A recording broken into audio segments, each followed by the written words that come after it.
Hello.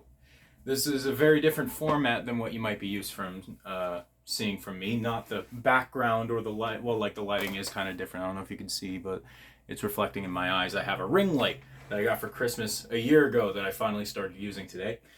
But this is not going to be cut up in any way. There's not going to be any goofy skits. I had some ready, and my editing software completely went belly up on me. I did everything I could to try and fix it. Literally nothing's working. And I called them and they said they do not support the program anymore. A lifetime membership, and they don't provide support for it anymore. So, but I could buy their new one for another $100 American. So I got scammed. It really sucks because now I have to learn a whole new editing software, and I can't do that in exam week.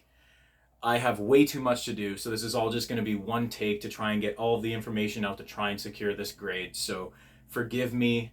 I really wanted to make a special video for you because I do enjoy making goofy, funny stuff for school, because it's just like one of the few things from film that I really like to still do is make people laugh in like school projects and stuff. It's one of my favorite things, but for this one I couldn't. But with that out of the way, let's get to the info and get this done. I got the rotator cuff for my project. So the rotator cuff is a bundle of four small muscles that attach to your shoulder and your shoulder blade back here. And it basically keeps your shoulder in the socket. That means your humerus, which is this big bone here, stays in the glenohumeral joint. Now, the main people who injure these four small muscles are pitchers, because as you can imagine, given these are basically just four like small strings that keep your shoulder in place, doing whipping motions at extreme speeds with, honestly, if you've held a real baseball, it's pretty heavy. With a heavy ball is going to wear down on the rotator cuff eventually. It happens to almost every pitcher. So the names of these four muscles are the subscapularis, the infraspinatus, the teres minor, and the supraspinatus. Now, you tore your rotator cuff. Where do we go from here? Let's start with some range of motion exercises. So, obviously you wouldn't start with 10-pound weights, but these are the only ones that I have. This will also help with strength. You can even do this with a band anchored to the wall, or you could do it with a cable machine, but you set it at about waist height and you just do this motion. This is lateral and medial rotation, I believe technically. Oh yeah, the ranges of motion. Let's go through that too.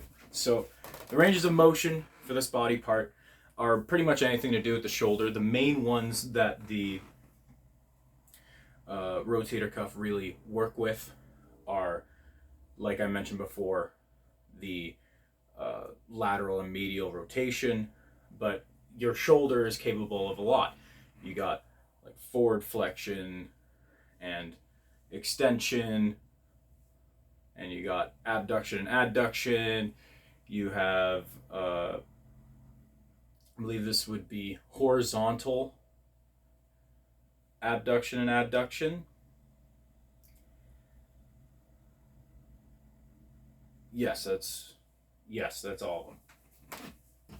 So like I was saying before, this ring light is making like a halo effect in my peripheral vision. It's driving me nuts. Range of motion based exercise. It will also help with strength, like I mentioned before. Now, this is going to help get your body used to using those small muscles again. If you want to modify this exercise, you can use a lighter weight. If there's no weight you can hold where it doesn't hurt, even just having your hand empty and using those muscles is still going to help. A way to progress this, of course, is to just use heavier weight. If, you know, dumbbells aren't your thing, like I mentioned before, you could do this with cables, or you could do this with bands. I just don't have any on me, so I can't really demonstrate it. Now, the strength-based exercise that I chose for this, we're going to take to the floor.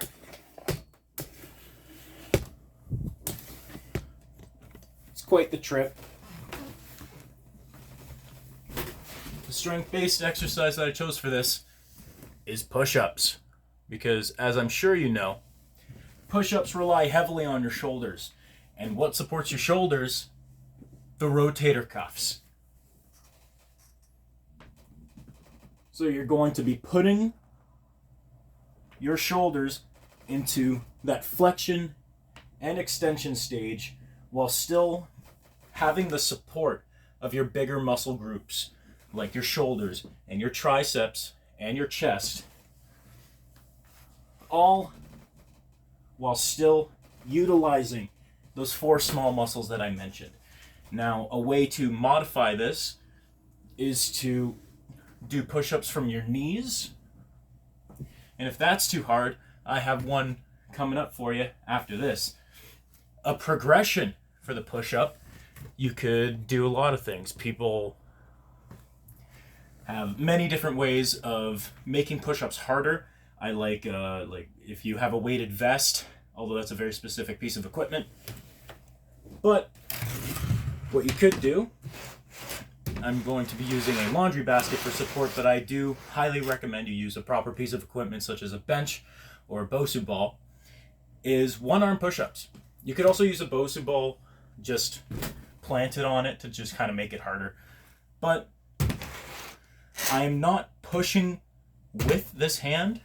I am pushing with just this part of my chest to get my body up, and I'm using this for balance support. So no power is coming from this side of the body. And you're going to do a push-up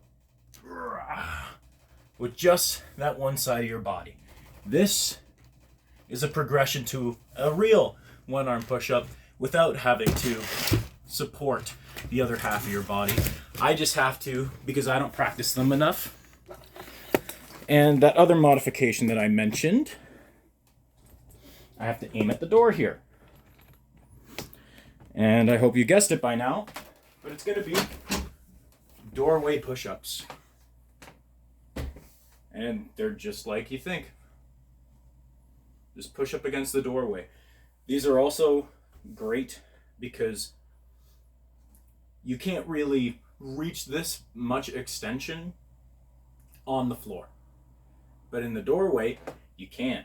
And you have a lot of ways of modifying it to make the push-up harder while still going through these big ranges of motion to build that strength back.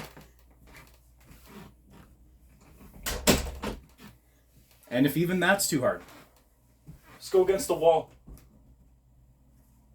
That's all you need.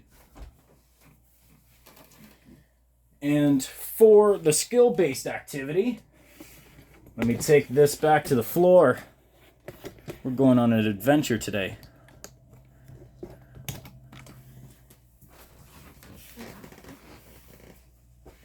And we're going to use these.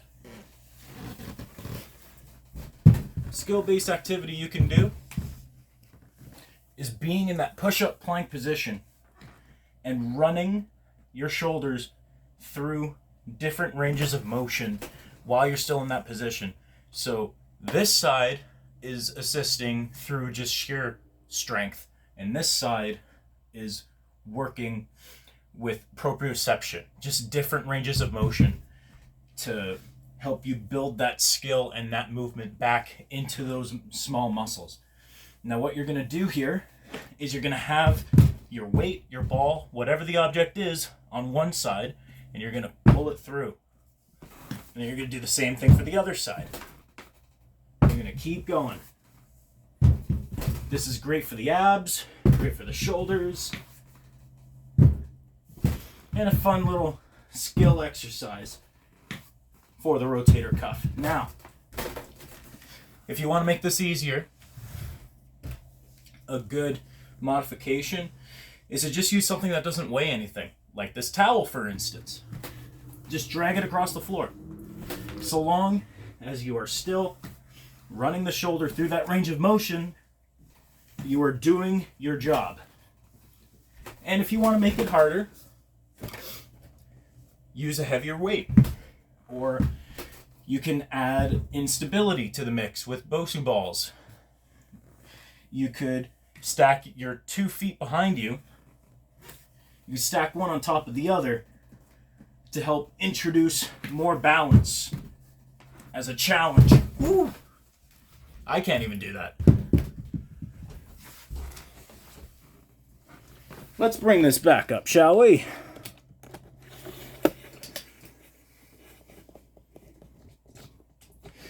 Now I'm going to pronounce this right the first time, unlike the video. Let's talk contraindications. Contraindications for the rotator cuff injury are any overhead movements, any long lever movements, basically any tough exercises for your shoulders, because if they're injured, your shoulders are kind of out of commission because you have no support for your shoulder muscles to keep them in place. So it's very easy to make your injury much worse with a torn rotator cuff. For example, no overhead exercises like the overhead press, even bench press laying down. That's going to be bad for your shoulders. And long lever exercises such as side raises. The lateral raise is a long lever exercise because this is your weight, this is your lever. It's all the way back here, right? All of that tension is building up on your shoulder here. And as good as this is to develop big shoulders, it's not healthy for your rotator cuff, especially if it's already injured. So lower body exercises and like keeping up with your other bigger muscle groups are all well and good. But if you have an injured rotator cuff, it can be very frustrating because it's very hard to utilize big muscle groups of the upper body, like your shoulders, your triceps, and your chest, without engaging the rotator cuff in some way, shape, or form. So that's where the complication really comes in. But with all that being said, that just about covers everything for this project. Thank you for watching. I hope you enjoyed, and have a good day.